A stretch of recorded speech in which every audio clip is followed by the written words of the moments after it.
కేటీఆర్ గారు, నేను మీకే సవాల్ విసురుతున్నాను.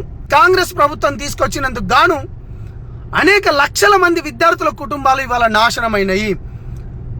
దీనంతటికి కారణం మీతో పాటు ఇవాళ రేవంత్ రెడ్డి ప్రభుత్వం కూడా.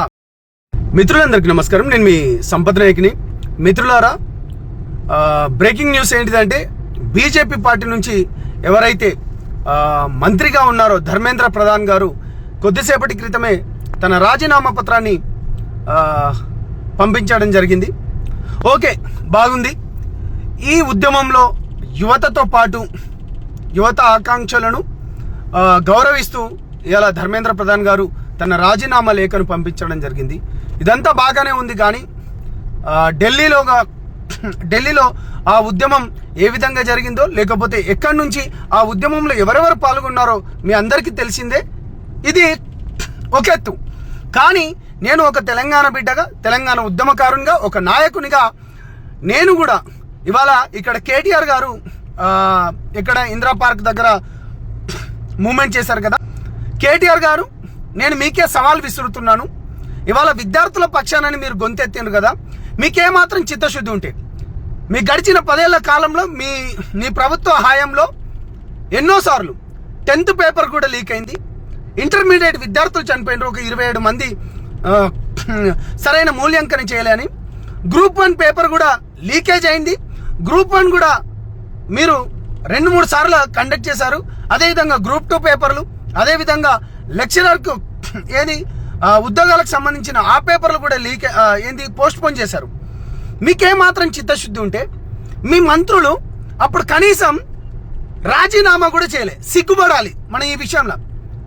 నేను మీకు ఒక జనసేన పార్టీ నుంచి డిమాండ్ చేస్తున్నాను. ఒక తెలంగాణ ఉద్యమకారునిగా, ఒక ఓయూ బిడ్డగా, 100 కేసులు వేసుకొని జైల్లో పాలైన ఒక విద్యార్థి నాయకుని వలె 30 లక్షల మంది విద్యార్థుల గోసను నేను ఎందుకు ఆక్రోశం చెప్తున్నానంటే, ఇవాళ గ్రూప్ 1 పేపర్లు ఎన్నోసార్లు, ఒక 2-3 సార్లు రాసిండు. ప్రిలిమ్స్ పాస్ అయిన వాళ్ళు ఇవాళ జీవో 55 నుంచి జీవో 29 అని చెప్పి ఈ కాంగ్రెస్ ప్రభుత్వం తీసుకొచ్చినందుకు గాను అనేక లక్షల మంది విద్యార్థుల కుటుంబాలు ఇవాళ నాశనమైనవి.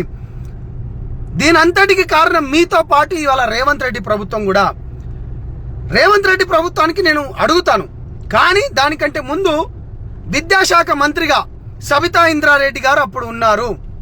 కనీసం తను రాజీనామా కూడా చేయలేదు. మీకేమాత్రం చిత్తశుద్ధి ఉంటే మీ పార్టీలకు వెళ్ళి ఇప్పటికైనా, మళ్ళీ చెప్తున్నాను, ఇప్పటికైనా తనని సస్పెండ్ చేయగలరా? ఇది నేను చేసిన తప్పు అనుకొని విద్యార్థులకు చేతులు జోడించి 30 లక్షల మంది విద్యార్థులకు ఎవరైతే ఉన్నారో చేతులకు దండం పెడుతూ మీరు క్షమాపణలు అడగగలుగుతారా? ప్రజాస్వామ్యం, జంజీ గురించి మీరు మాట్లాడుతున్నారు కదా, ఈ మాటలు మీరు మాట్లాడగలుగుతారా? గౌరవనీయులైన కేటీఆర్ గారు, రెండో విషయాన్ని కూడా వస్తా. మిమ్మల్ని ప్రశ్నించినందుకు అమ్మనా బూతులు తిడుతున్నారు. నాకు చెప్పడంలో సిగ్గులేదు. ఆ వీడియోలతో పాటు పెడతాను. లకారాల నుంచి, అమ్మని నుంచి, ఇంట్లో వాళ్ళ నుంచి నేను తిడుతున్నారు కదా. నేను చేసిన తప్పేంది? ముందు సబితా ఇంద్రారెడ్డి గారిని మీ పార్టీ నుంచి సస్పెండ్ చేయాల్సిందిగా జనసేన పార్టీ నుంచి ఒక ఉద్యమకారునిగా, లేకపోతే ఒక ఉస్మానియా బిడ్డగా నేను డిమాండ్ చేస్తున్నాను.